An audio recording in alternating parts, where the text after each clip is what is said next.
हमार जीवा जाने सुना ना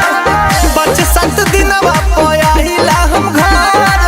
काटो तारू कोनी तू हमार जीवा जाने हम तो में तोहरा तो कलीफ होला हम तो में तोहरा तो कलीफ होला मोर दोइसन दिहल ह दर्द ना दवाइयो से ठीक होला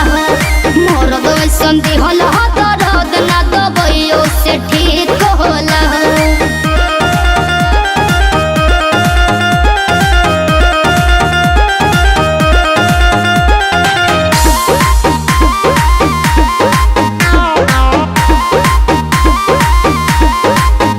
टच कइलो तू रंग धरा तारू बिना मतलब के तंग हमके करा तारू बुझेलो नहीं हमर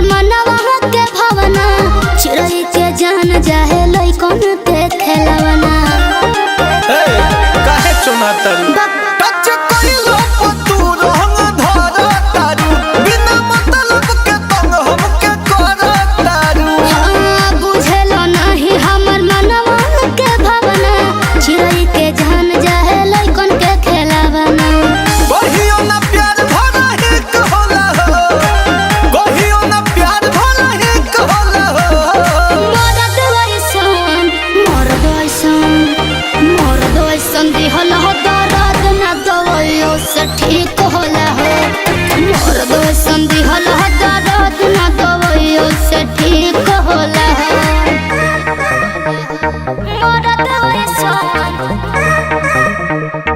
ठीक होला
दिहल ह दर्द ना दवाइयो से ठीक होला मोर दोइसन दिहल ह दर्द ना दवाइयो से ठीक होला 5-7 दिनवा पयाहिला हम घर